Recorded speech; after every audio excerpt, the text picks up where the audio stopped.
क्या एक ऐसी बेटी जिसके सपने में आईएएस बनने की चमक हो, जो अपने स्कूल की टॉपर हो, जो पूरे गांव की शान मानी जाती हो, क्या वे कभी 4 लोगों की हत्यारिन बन सकती है? एक ऐसा परिवार जिसे लोग सम्मान की नजर से देखते हो, क्या वो एक ही रात में खून से रंग सकता है? और क्या घरेलू कलह, नफरत और वर्षों का दर्द किसी इंसान को इस हद तक पहुंचा सकता है कि वे अपने ही पिता की जान ले ले? आज की ये सच्ची घटना आपको झकझोर कर रख देगी। ये कहानी सिर्फ एक हत्या की नहीं है, बल्कि टूटते रिश्ते, बिखरते सपनों और उस दर्द की कहानी है जिसने एक होनहार बेटी को अपराध की दुनिया में धकेल दिया। राजस्थान के अजमेर जिले की बोर थाना क्षेत्र के श्री रामपुरा गांव में रहने वाली एक लड़की बचपन से ही पढ़ाई में बेहद तेज थी। जब उसने हाई स्कूल की परीक्षा दी तो उसने पूरे विद्यालय में टॉप किया था। उसकी सफलता की चर्चा सिर्फ स्कूल तक सीमित नहीं थी, बल्कि पूरे गांव में होने लगी थी।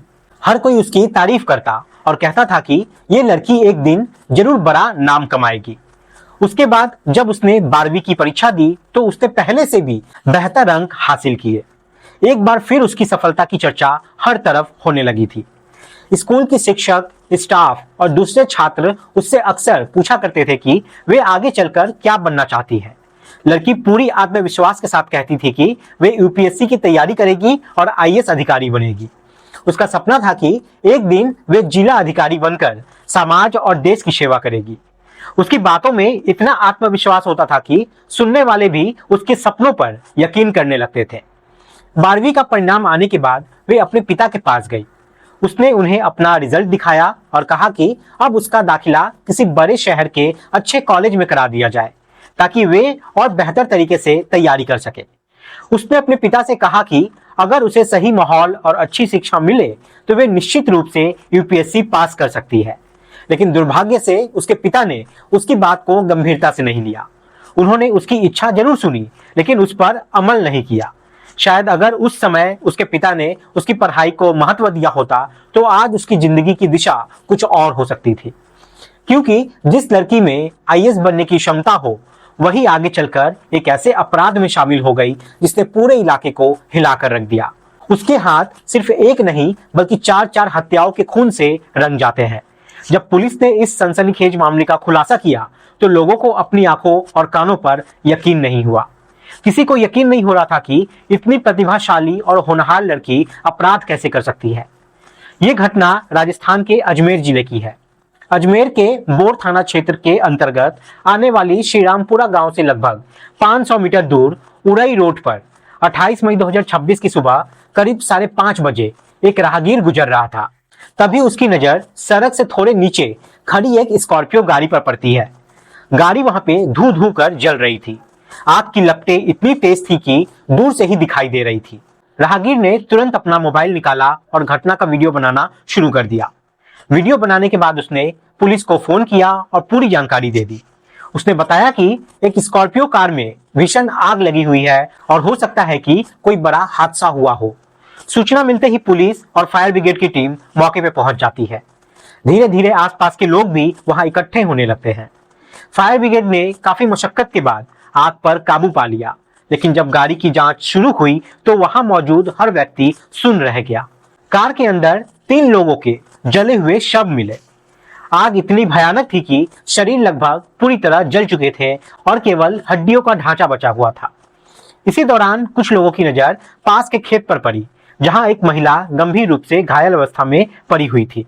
उसे तुरंत अस्पताल पहुंचाया गया, लेकिन डॉक्टरों ने उसे मृत घोषित कर दिया।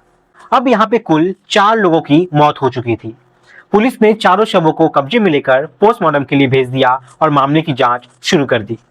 सोशल मीडिया पर घटना का वीडियो तेजी से वायरल होने लगा। हर कोई जानना चाहता था कि आखिर ये हादसा था या इसके पीछे कोई बड़ी साजिश छिपी हुई थी। उधर जांच के दौरान खेत में मिली महिला की पहचान हो जाती है। उसका नाम सूर्या देवी था और वे पेशे से वकील थी। वे श्रीरामपुरा गांव की ही रहने वाली थी। जब पुलिस ने स्कॉर्पियो के नंबर की जांच की तो पता चला कि गाड़ी एक स्थानीय कांग्रेस नेता और पूर्व सरपंच राम सिंह चौधरी की है। उनकी उम्र लगभग 45 वर्ष थी। आगे जांच करने पर पता चला कि गाड़ी में मौजूद अन्य शव राम सिंह चौधरी की 90 वर्षीय मां पूषा देवी और उनकी 32 वर्षीय भांजी महिमा के थे। अब मामला और भी ज्यादा यहाँ पे गंभीर हो चुका था। पुलिस राम सिंह चौधरी के फार्म हाउस पहुंची, जहां उनका परिवार रहता था।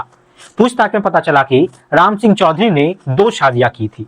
पहली पत्नी का नाम सुनीता था, जिनसे उनके 2 बच्चे थे, एक 19 वर्षीय बेटी सरिता और 17 वर्षीय बेटा।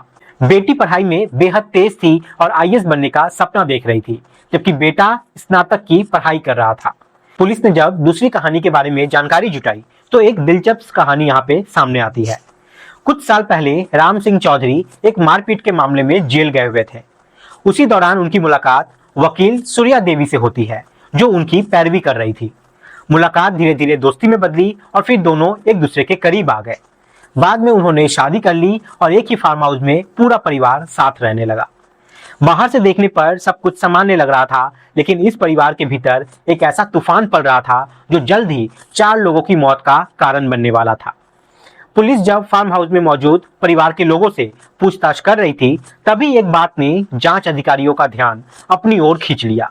जहां एक तरफ घर की महिलाएं रो रो कर बेहाल थी, वहीं 17 साल का बेटा बिल्कुल सामान्य दिखाई दे रहा था।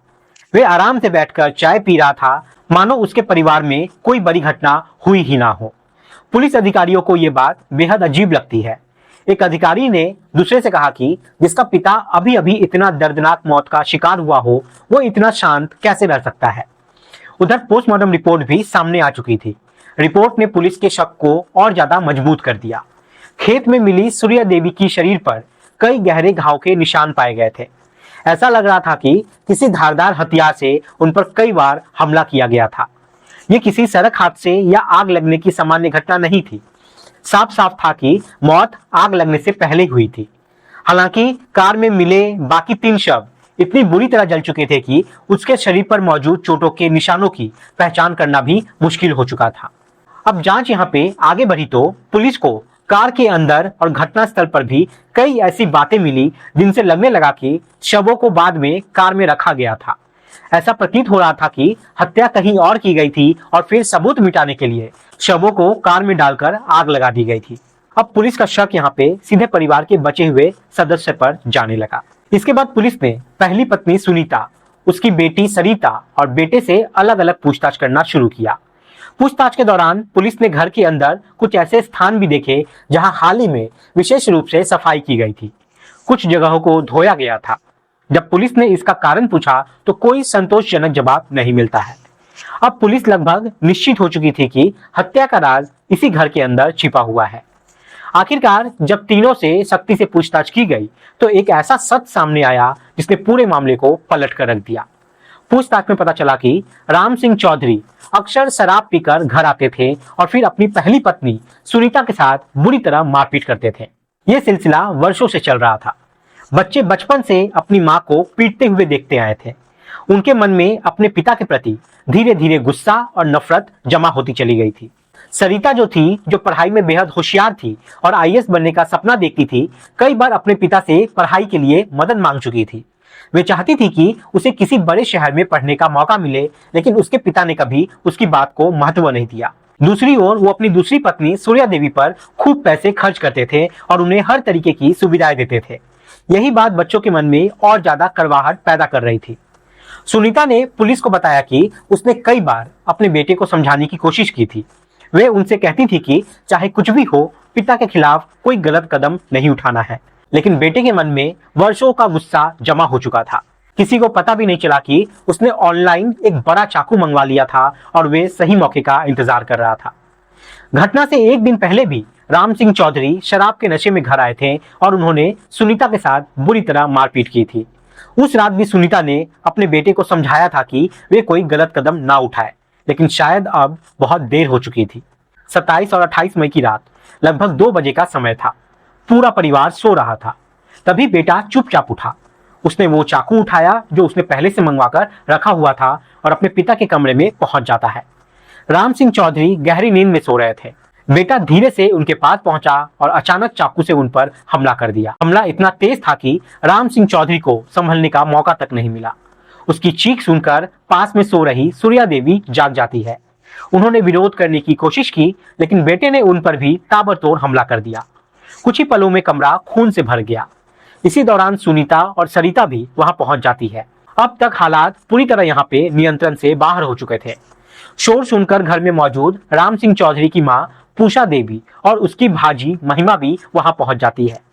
परिवार को अब यहाँ पे डर लगने लगा कि अगर ये दोनों जीवित रहे तो पूरी घटना का खुलासा हो जाएगा। इसी डर से उन्होंने उन पर भी हमला कर दिया और देखते ही देखते 4 लोगों की यहाँ पे जान चली गई।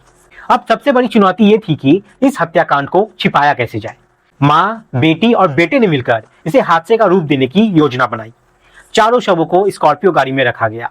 इसके बाद गाड़ी को गांव से लगभग 500 मीटर दूर सड़क किनारे ले जाया गया। फिर घर में खड़े ट्रैक्टर से बड़ी मात्रा में डीजल निकाला गया और उसे पूरी गाड़ी के अंदर फैला दिया गया। फिर गाड़ी में आग लगा दी गई ताकि सारे सबूत नष्ट हो जाए। लेकिन किस्मत को यहाँ पे कुछ और ही मंजूर था। सूर्या देवी पर हमला जरूर हुआ था, लेकिन उस समय उसकी सांसें चल रही थी। आग लगने के बाद किसी तरह उन्होंने गाड़ी की खिड़की खोली और बाहर निकलने में सफलता पा ली। गंभीर रूप से घायल हालत में वे पास के खेत तक पहुंच गए। हालांकि खून ज्यादा बह चुका था और कुछ ही देर बाद उन्होंने भी दम तोड़ दिया। सुबह जब राहगीर ने जलती हुई स्कॉर्पियो देखी तो पूरे मामले का खुलासा होना शुरू हुआ। पुलिस ने जांच के दौरान सारे सबूत जोड़ लिए और आखिरकार मां, बेटी और बेटे की भूमिका सामने आ गई। पुलिस ने सुनीता और सरिता को गिरफ्तार कर जेल भेज दिया। चूंकि बेटा नाबालिग था, इसलिए उसे किशोर न्याय बोर्ड के समक्ष पेश किया गया और बाद में बाल सुधार गृह भेज दिया गया।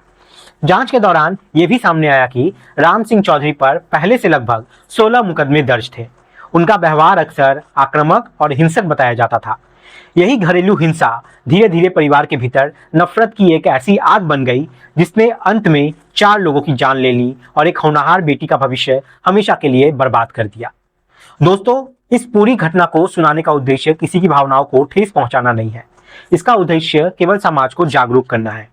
घरेलू हिंसा, पारिवारिक तनाव और आपसी नफरत कभी कभी ऐसे भयानक परिणाम पैदा कर देती है जिनकी कल्पना भी नहीं की जा सकती। एक तरफ एक पिता की गलतियां थी तो दूसरी तरफ बच्चों का ये फैसला भी पूरे परिवार को तबाह कर दिया। अगर समय रहते संवाद, समझदारी और कानून का सहारा लिया जाता तो शायद 4 लोगों की यहाँ पे जान बच सकती थी और एक होनहार बेटी आज भी अपने IAS बनने के सपने को पूरा करने की राह पर होती। आप सभी यहाँ पे सतर्क रहें, सावधान रहें। जय हिंद, जय भारत।